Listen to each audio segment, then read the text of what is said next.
Assalamualaikum everyone. This is Mahmoud Al Haq Shaun. Hopefully you guys are absolutely fit and fine. So today we will talk about what is Python comment and why it's very important. Okay. So আমরা আসলে পাইথনের এই ভিডিওটা আসলে length অনেক ছোট হবে আর এই টপিকটা আসলে আমরা অন্যান্য টপিকের মধ্যে কভার করতে পারতাম বাট আমি তাই চেয়েছিলাম বাট প্রবলেম হচ্ছে যে এক্সামের কারণে এটা পসিবল হচ্ছে না লেন্থি ভিডিও গুলো করা। সো আমরা ভাবলাম যে একটা ছোটখাটো একটা ভিডিও হয়েছে। সো কেন পাইথনের comment is very important and আমরা কিভাবে করবো, সো এভরিথিং আমরা জানবো। তার আগে আমরা ফার্স্ট অফ অল আমরা জানি হোয়াট ইজ কমেন্ট।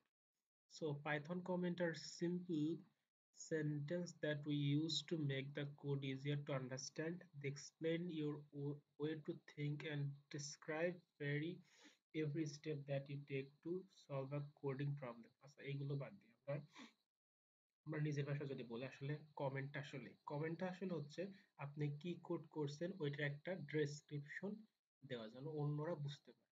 হয়তো একটু এখন হয়তো ভালো করে বুঝতে পারেন নাই, আমরা একটু সরাসরি দেখি।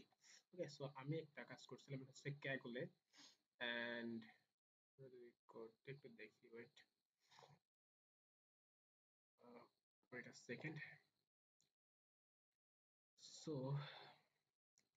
যদি ক্যাগুলে যাই আর এখানে দেখেন এখানে কি করছে, এটা হচ্ছে কম্পিউটার ভিশনের কাজ ছিল। সো এখানে আমরা জাস্ট কম্পিউটার ভিশনের বেসিক কিছু কাজ করছিলাম। সো এখানে দেখেন তিনটা কাজ আছে, রাইট? এক হচ্ছে একটা একটা ইমেজ আমরা কম্পিউটার থেকে লোড করে এখানে দেখাইছি। দ্বিতীয় হচ্ছে ওই ইমেজটাকে একটু ম্যানুপুলেট করছি, ওটাকে গ্রে স্কেলে কনভার্ট করছি। এন্ড থার্ড নাম্বার যেটা ছিল ওটা হচ্ছে একটু স্যাচুরেট করছি, ঠিক আছে? এটা হচ্ছে আলফা, এটাতে আলফা ইউজ করা হয়েছে। সো এটা কোনটার জন্য কি ইউজ করছি, মানে কোন ইমেজটার জন্য কোন কোডটা ইউজ করছি, কোডটা যেন বুঝতে পারি কি ইউজ করছি, আমরা এই জন্য মূলত কমেন্টটা ইউজ করি।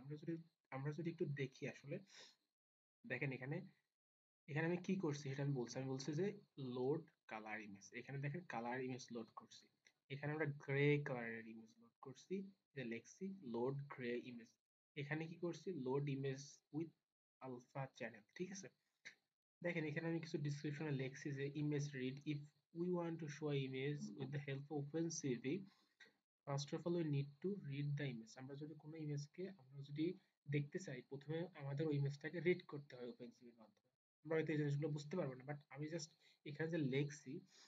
তো আসলে বিষয় হচ্ছে যখন আমরা এইভাবে হ্যাশের মাধ্যমে লিখবো বা আরো দুইটা সিস্টেম আছে যদি আমরা লিখি তাইলে পাইথন ইন্টারপ্রেটার ও বুঝতে পারবে না, ঠিক আছে? ওইগুলোকে কাউন্ট করবে না কোড হিসেবে। আমরা কিন্তু জানি ইন্টারপ্রেটার কি, মানে এর আগের ভিডিওতে বলছিলাম, যদি না দেখেন দেখে আসেন। অ্যান্ড এখন আমরা মোটামুটি বুঝতে পারছি আশা করি। সো আমরা প্র্যাকটিক্যালি দেখি, ঠিক আছে? আমরা নিজে নিজে করি। সো আমরা এগুলো কেটে দিই। সো আমরা একটা আচ্ছা আমরা কোড করছিলাম যে এভাবে যে প্রিন্ট যদি আমরা লিখি, দেখা যাচ্ছে আমাদের নামটা লিখে দিলাম মাহমুদ, লিখি তাহলে আউটপুট দিবে, ঠিক আছে? সো এখন যদি আমরা একটা হ্যাশ ইউজ করি আর যদি লিখি দিস, লিখি প্রিন্ট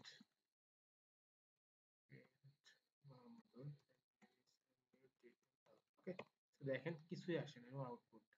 কিন্তু আমরা যদি লিখি যে এখানে প্রিন্ট, আচ্ছা প্রিন্ট সাউন্ড লিখি, ঠিক আছে? দেখেন আউটপুট কিন্তু সাউন্ড আসছে। সো আচ্ছা আমরা একটা জিনিস করি, আমরা কি করা যায়, আচ্ছা, আমরা একটা জিনিস করি, আমরা একটু বড় করে আমরা লিখবো, ঠিক আছে? আমরা লিখবো হচ্ছে প্রিন্ট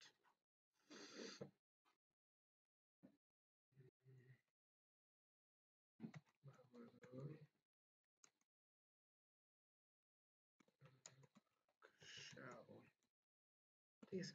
এখন আমরা হয়তো একটা লিখলাম, আমরা একটা লিখি, একটা লিখলে বোঝাটা ভালো হবে না। আমরা আবার লিখি, লিখি। এখন এখন বিষয় হচ্ছে আমরা যদি এখন কমেন্ট করতে চাই, আমরা কিভাবে কমেন্ট করবো বারবার?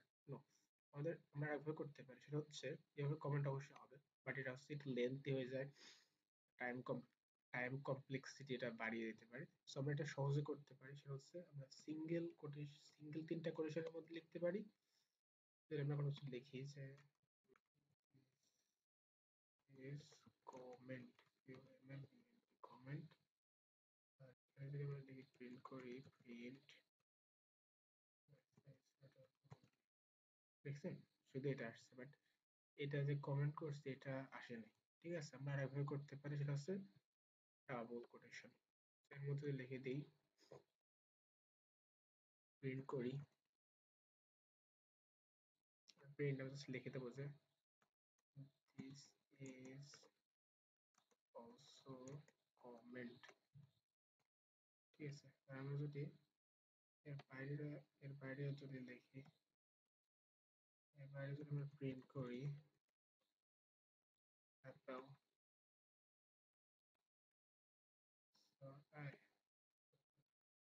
সো দেখেন এটার মাধ্যমে লেখার মাধ্যমে কিন্তু আমাদের জাস্ট এখানে যেটা প্রিন্ট করছে ওইটা আসছে ঠিক আছে কিন্তু এর ভিতরে যেটা লিখছে ওটা কিন্তু আসে না কোনো এররও দেয় না এবার আপনি যদি সিঙ্গেল কোটেশন বাদে এটা লেখেন সিঙ্গেল ডাবল অথবা হ্যাশ ছাড়া লেখেন তাহলে এরর দেখা দিছে তো আশা করি বুঝতে পারছেন and if you have any question then you can frequently ask and thank you for watching stay with this channel you guys will understand and I will provide related with machine learning and Django also and we will complete the whole Python basic to advanced so thank you for watching this video hit the subscribe button